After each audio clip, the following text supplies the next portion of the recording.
Now let's look at this figure 21-26, dealing with Class 1 Division 1 locations. But we're dealing with luminaires in the coordinates with 501.130A1 and A3. Now, notice these luminaires become very important in a Class 1 Division 1, more especially when a vapor can rise on you, which is in coordinates with 3.3.2 and 4.2. Now, that's in NFPA 497. Now, again, if it's the lamp you're dealing with, then it can exceed the ignition temperature of the gas or vapor. And if it happens to be an explosion-proof type enclosure, it cannot exceed the ignition temperature of the gas or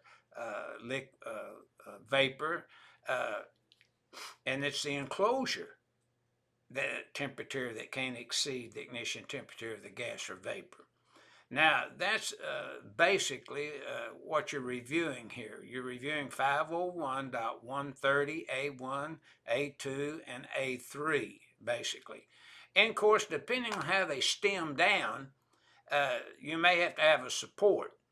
Like if it's over 12 inches long, a lot of times they'll use a cable, a flexible type cable, so it would move. Or they have to use braces to support it.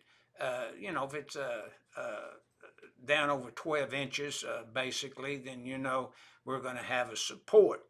You can also bring in portable lighting assemblies as long as you bring them in accordance with 501.130A1.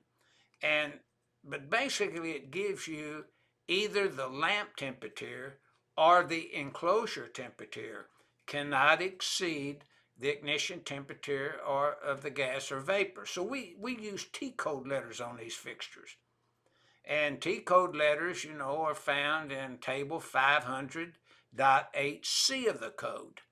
And our T-code letter would put us in that table, and a T-code letter, we would have to be below a T-code letter to be sufficient that we wouldn't exceed 80% of the ignition temperature of the gas or vapor.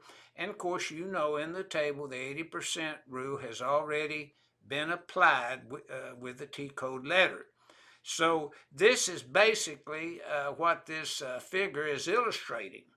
And so it's dealing with portable and pendulum type fixtures and fixed fixtures in accordance with 501.30A1, A2, and A3 if you want to get it all. And that's what this figure 21-26 is illustrating to the user of the NEC.